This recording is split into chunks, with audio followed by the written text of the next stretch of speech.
KRV Sports. I'm Jason Jorgensen. The UNK football team, who is 2-2 on the year, travels to Minnesota this week. New opponents. They take on Southwest Minnesota State. We're joined by head coach Ryan Held. Ryan, you had a chance to go back, look at the tape. That was a heck of a second half your guys played last Saturday, coming up just shy to a very good Central Missouri squad. How did it look on tape, and what's the biggest thing you hope to take away from that? Well, the first half, we were very disappointed in the lack of execution in some plays. We didn't block the right people on some of those third down and shorts, which was a point of emphasis.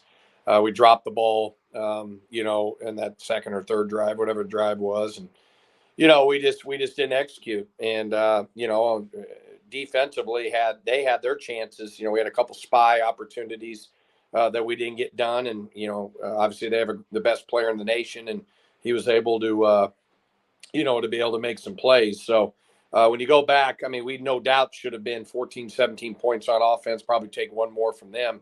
It should have been a way different game, but it wasn't. It was 27-7.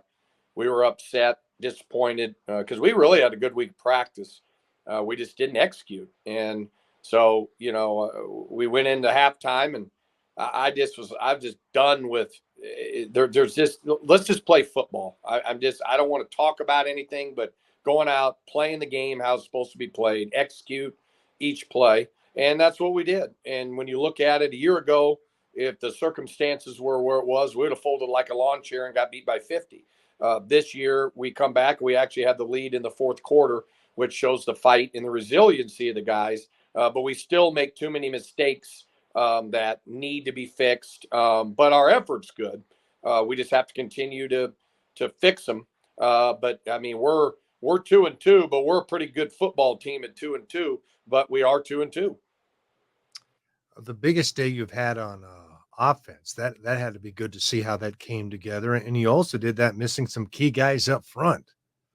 Yeah, and listen, you've known me, Jason, for a year and a half. I'm not going to make excuses, but we didn't have our starting left tackle. We didn't have our starting right tackle to start the game, and he, only played probably 12 plays. We had a new center, and so you had three guys that weren't, that hadn't been in those positions starting, and a big game. They had a good crowd there, and so we just don't have those bank reps of some stuff, and we made some mistakes at all positions, right? We missed blocks on the perimeter. We dropped the ball, and things that are all fixable. We just, I think, wanted it too bad. And then finally in the second half, we just said, all right, let's screw it. Let's just go play. And that's what we did. And that's why they put 60 minutes on the clock. The thing about would have been nice to have done is if we would have just had some of those a little bit better in the first half, what does that look like? But even down to the last drive for us on offense, we hit the tight end on a seam ball. If we're able to stay on our feet, I mean, who knows what happens? And then the option play, we don't block the Mike linebacker who's on this side of the right side, and we went left. If we get those two situations a little bit better, we at least give the kicker a little more of an opportunity. We had the wind, which is exactly what we wanted. But let's be honest, Jason, you're down 27-7, and then you tell me we have a chance, we take the lead and then have a chance to win the game with a field goal or at least get ahead with, a couple minutes left. You're going to take that every day of the week. But we're not satisfied. We're still agitated. But now we have to move on and flush it and get ready to go on the road up to beautiful Minnesota. I know you feel this way, and so do I. I think you've got a talented bunch of receivers, but drops have certainly plagued you the last couple of weeks. How do you coach that? How do you teach that? And I'm sure the guys would certainly like to improve upon that because you have missed some opportunities just not catching the ball. Yeah, I mean, I'll put our receivers up against anybody. I mean, they're very talented. They're well coached. They have a good receiver coach. Coach Harris has done a really nice job with them. And it's just focus and concentration. You can't try to make a move before you catch the ball. I mean, that's 101. Look the ball in, catch it first, and just pitch and catch like backyard football, like we do in practice. And so we just have to really, it comes down to focus. It's not a talent thing. It's just, at that moment, catch the ball. And but yeah, it's definitely every position, Jason, on our football team had very fixable, very doable things to get right, that if we just would have been a little bit better, we win that football game, and it's a totally different deal. I feel, though, from what I've seen in the first month, you've gotten better. You continue to get better, and that has to be encouraging as a team and as a coaching staff, because it looks like you're headed in the right direction. I think we're heading the right direction, and you could argue the teams that we've played could be the top 3 teams in the league, or they're going to fight for it. So, that's been good. We're going against really good teams that are well coached, and we've matched up. We've been able to compete, which last year, we competed for about 2.5 quarters. Now we've had the lead, Jason, in every single game in the fourth quarter in year 2. And now we just have to be able to continue to work on finishing out games and putting people away, and playing 60 minutes, because I think when we can play a full 60-minute game, and it'll happen, you're going to see a team that's going to be really, really good. All right, another long trip up to Marshall. I know you were looking for a game. How did this come about, getting Southwest Minnesota State on the schedule? Well, I can tell you, Jason, it's hard to get football games. I mean, we have teams in this league that are only playing 10 games. It's hard to schedule people. You got to time it up right. People don't want to play our teams in our league, a lot of the times. I'm not interested in a money game with the MIAA, is how hard it is.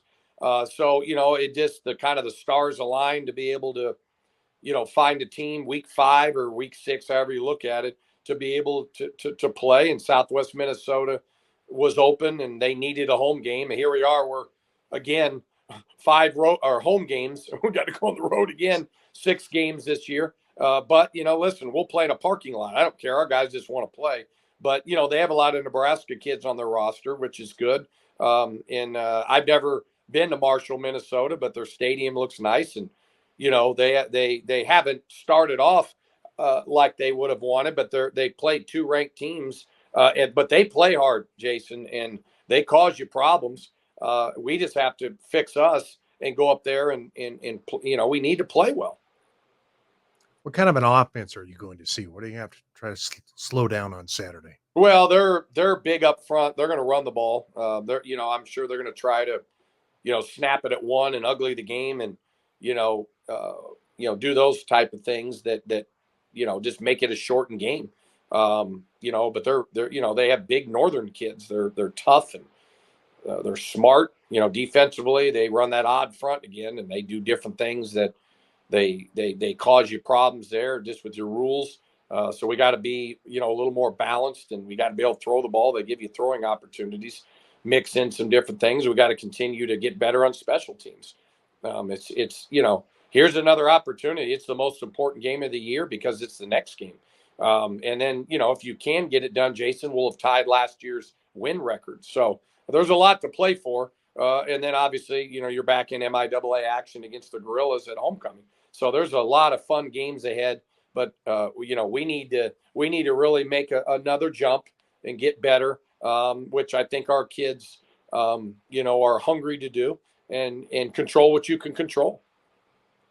What's the challenge of a coaching staff having back-to-back weeks and in this case, another long trip? I mean, how do you make sure you don't show up there and be sluggish? Well, your leaders got to help. You got to break up the trip. And, if you're a competitor and love playing football, hey, doesn't matter where you play. And so, you got to enjoy that. And, sometimes going to see different things you haven't seen in life. I mean, we're going to make a road trip, and some of these kids, this will be the only time in their life that they're going to go north like this and see and be in Minnesota. I've only been into Minnesota a few times myself, playing the Gophers when I was with the Huskers, and a little bit of recruiting. But I mean, it's a beautiful state, and, it's a chance to play somebody different that's, not in our league. And like I said, this is the next game. So we better buckle our strap, or, our belt buckle, and let's go, because we need to find a way to get this done. All right, Ryan, as always, we appreciate the time. Sounds good. Appreciate it, guys. And that was Loper head coach Ryan Held. His thoughts leading up to the Lopers game on Saturday at Southwest Minnesota. We'll have the game for you. Coverage 12:30 on Saturday. Kickoff at 1 at 93.1 The River and 106.9 in Kearney. I'm Jason Jorgensen.